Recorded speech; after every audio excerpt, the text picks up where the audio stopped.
ये वीडियो देखने से पहले वीडियो को लाइक करें, दुआ टीवी चैनल को सब्सक्राइब करें और बेल आइकन पर क्लिक करें। शुक्रिया।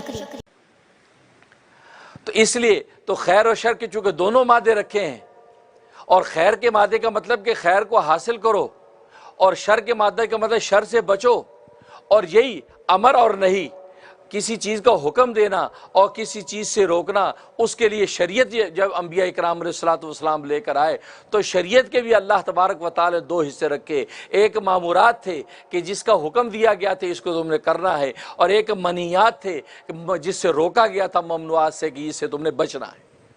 मकसद ये था कि खैर जो है उसको तुमने करना है और शर से तुमने बचना है। और ये बुनियादी तरबियत आदम अलैहिस्सलाम की जन्नत में की गई थी कि आदम तो पूरी जन्नत में जितने दरख्त हैं इसमें से जो फल खाना खा सकते हो, लेकिन तुमने इस दरख्त का फल नहीं खाना। तो गोया कि ये खाने की इजाज़त दे दी, ये ना खाने का हुक्म दे दिया, वहाँ अमर नहीं उसी वक्त सादिर कर दी ताकि आदम अलैहिस्सलाम की घुट्टी के अंदर किसी चीज़ को मानने और किसी चीज़ से रुकने का एक उनसर पैदा हो जाए। लेकिन आदम अलैहिस्सलाम ने क्या किया, वो ममनू चीज़ को खा लिया, फल को खा लिया, जिसके नतीजे में सारा का सारा ये निज़ाम कायम हुआ कि आपको ज़मीन पर उतार दिया गया।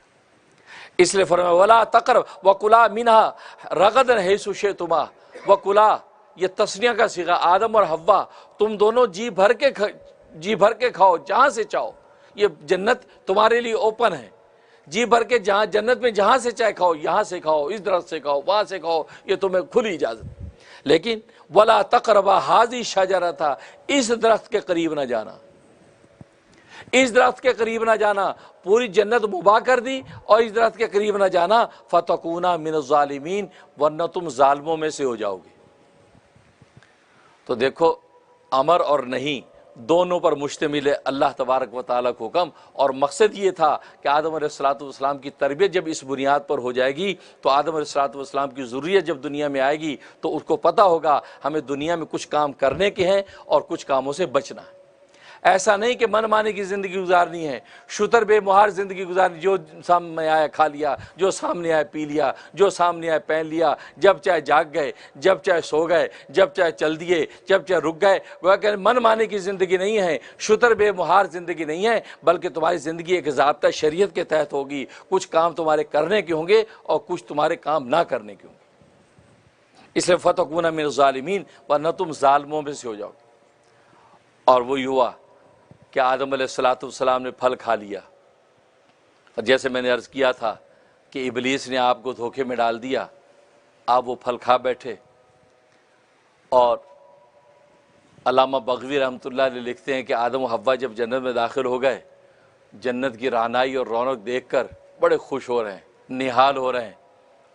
कहा कि देखो अब इसमें रहेंगे, हम खाएंगे पिएंगे मज़े उड़ाएंगे, ये बात कर रहे हैं।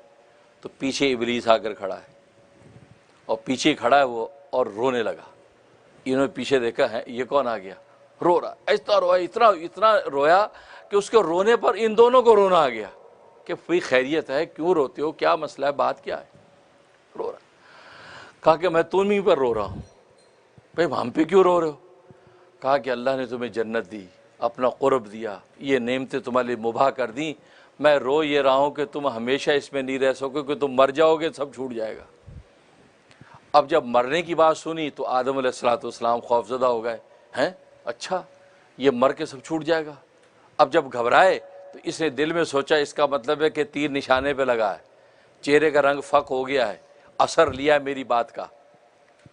तो कहने का लेकिन नहीं, घबराने की बात नहीं है, अब जो तकदीर में लिखा वो तो होना ही है, लेकिन मैं तुम्हें एक तदबीर बताता हूँ, अगर तुम वो कर लो तो मरने से बच जाओगे और अल्लाह के क़ुर्ब में हमेशा रहोगे और जन्नत की नेमतों से नफ़े उठाओगे।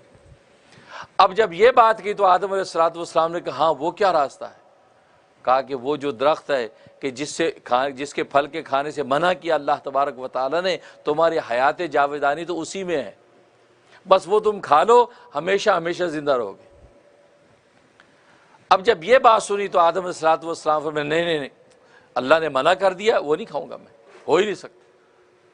अब जब ये सुना इब्लीस ने कि ये तो हाथ से निकले जा रहे हैं, जल्दी से अम्मा हवा की तरफ मुतवज्जे हुए कि देखें ये तो सुन नहीं रहे, आप समझें, आप बात को समझें, इसलिए कि ये फल खा लें, खाम खा जिद कर रहे हैं। आप समझदार लग रही हैं, आप ज़रा सोचिए। मैं कहा अच्छा। कहते आप फिक्र ना करें, मुझे बताओ करना क्या है। कि बस ये फल खा लें, तुम भी खा लो, ये भी खा लें फल, कि कोई ऐसी तदबीर करो कि फिर हमेशा हमेशा रहेंगे। अभी तो डांट डपट कर रहे हैं, बाद में सीधे हो जाएंगे, खुश होंगे बल्कि। उसने कहा अच्छा। और तदबीर खुद ही बता दी कि जो होश हवास में ना खाएं तो ये शराब पिला दो, न मदहोश हो जाएंगे, फिर खिला देना। लिहाजा अम्मा हवा गई, अम्मा हवा ने सबसे पहले खाया और खाने के बाद शराब लेकर आदम अलैहिस्सलाम को पिलाई। आप जो मदहोश हो गए, उसके बाद उनको फल खिला दिया, आदम अलैहिस्सलाम ने भी खा लिया। इस तरीके से जब दोनों ने फल खाया तो अल्लाह तबारक व तआला ने जन्नत की जो नेमतें थी वो सारी की सारी आपसे ले ली और दोनों के बदन जो है नंगे हो गए और वो जन्नत के पत्ते लेकर अपने बदन को ढांपने लगे। इस तरीके से इबलीस की हरकत की। अब यहाँ सवाल ये हुआ कि इबलीस जो है वो जन्नत में पहुँचा कैसे? वो तो रांदा दरगाह हो गया था, उसको जन्नत में दाखिले की जुर्रत कैसी होगी? जब वो तो निकाल दिया गया था। जब आदम अलैहिस्सलाम को उसे सजदा नहीं किया तो उसको तो रांदा दरगाह कर दिया इताब के नतीजे में, तो वहाँ कैसे पहुँचा? हुआ ये कि जब आदम और हव्वा जन्नत में पहुँच गए, इब्न अब्बास रज़ी अल्लाह तआला फरमाते हैं कि ये इसने जन्नत के अंदर दाखिल होने की कोशिश की तो दरबानों ने रोक दिया, नबी तुम्हारा दाखिला बंद है, तुम तो रांदा दरगाह हो चुके, अब तुम नहीं अंदर आ सकते। ये पीछे हट गया। ये सोचने लगा किस तदबीर से मैं अंदर जाऊं और जाके आदम और हव्वा को गुमराह करूं। तो सांप जो था, चूँकि वो जन्नत का दरबान भी था और उसका आना जाना था, तो सांप के पास गया और सांप को जाके कहा कि भाई तुम मेरी ज़रा मदद करो, हमारी पुरानी दोस्ती है, मुझे अंदर लेके जाना है। कहते हैं भाई ये देखो ना, बड़ा मुश्किल है भाई, क्योंकि मलाइका दरबान खड़े, अंदर जा नहीं सकते। कहा कि कोई तदबीर सोचो। उस वक्त सांप की जो हैयत वो ये थी कि ऊँट की तरह चार उसके बड़े लंबे लंबे जो वो टांगे थी, ऊँट की तरह टांगे सांप की। तो इबलीस ने कहा कि अच्छा ऐसा करो, मैं तेरे मुंह के अंदर बैठ जाता हूँ, तो मुंह बंद कर लेना और चल देना और मैं आगे संभाल लूँगा। चनाचे सांप ने मुंह खोल दिया, मुंह के अंदर जाके छुप गया और जो दरबान जब पहुंचा जन्नत के दरवाजे पर तो फरिश्तों को पता ही नहीं चला कि अंदर इबलीस बैठा है। और इस सांप को वो लोग जानते थे कि ये भी जन्नतों में आता जाता है, यहाँ का रहने वाला दरबान है, उन्होंने उसको जन्नत में जा दिया। जैसे वो जन्नत के अंदर दाखिल हुआ और दाखिल होते वो जरा उसके मुंह से कूदा और उसने आदम और हव्वा को वसवसे में डाला। इसलिए अल्लाह तबारक व तआला ने ज़मीन पर जब फेंका तो उस सांप को भी फेंका, क्योंकि सांप जरिया बना था कि इबलीस को लेकर गया जन्नत में, लिहाजा सांप को भी ज़मीन पर फेंका। आदम अलैहिस्सलाम को ज़मीन पर जब उतारा है तो आप सरंदीप के जजीरे पर उतरे जो श्रीलंका के अंदर है, हिंदो पाक की सरजमीन पर आप उतरे, सरंदीप के जजीरे पर।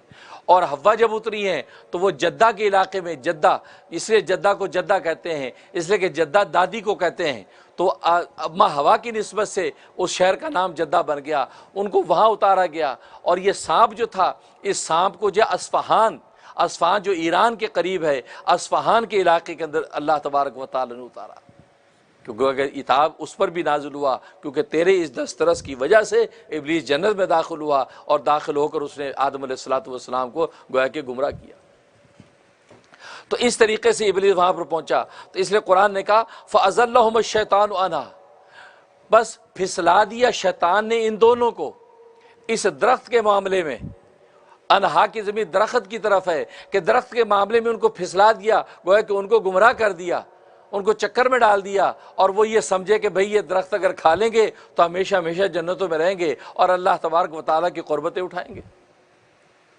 इसलिए फरमाया फ़अज़ल्लहुम अश-शैतानु अन्हा, पर जब फिसला दिया शैतान ने उन्हें उस दरख्त के बारे में, फ़अख़रजहुमा मिम्मा काना फ़ी, बस निकाल दिया उन दोनों को उस आराम और राहत से जिसमें वो थे, यानी जन्नत के आराम और राहत में रहते थे, उस जन्नत के आराम और राहत से इस जालिम ने निकाल दिया और उन्होंने फल खाया जिसके नतीजे में उन पर यह आफत आ गई। और वो बात मैं अर्ज़ कर चुका कि वो फल क्या था। एक रिवायत में आता है कि वो इंजीर का दरख्त था, इंजीर का फल खाया। एक रिवायत में आता है घिऊ गंदम का दरख्त था, क्योंकि गंदम दुनिया के अंदर तो ये एक फसल है, लेकिन जन्नतों में गंदम एक दरख्त है, तो उसका एक फल था, वो फल खा लिया। और एक रिवायत में आता है कि काफूर का दरख्त था, हज़रत अली रज़ी अल्लाह तआला की रिवायत है काफूर का दरख्त था, तो वो काफूर का फल खा लिया। एक रिवायत में आता है कि वो शजरत इल्म था, इल्म का दरख्त था, और इल्म का दरख्त उसका फल था, वो फल आदम अलैहिस्सलातु वस्सलाम ने खा लिया था। और एक रिवायत में आता है कि अंगूर का दरख्त था, अंगूर दुनिया के अंदर तो एक बेल है, लेकिन वहाँ पर एक दरख्त है, उस अंगूर के दरख्त फल खा लिया था, कि जिसके नतीजे में आदम अलैहिस्सलातु वस्सलाम पर जो ये इताब नाजिल हुआ और आपको ज़मीन पर उतार दिया। फ़अख़रजहुमा मिम्मा काना फ़ीह, कि ज़मीन पर उतार दिया।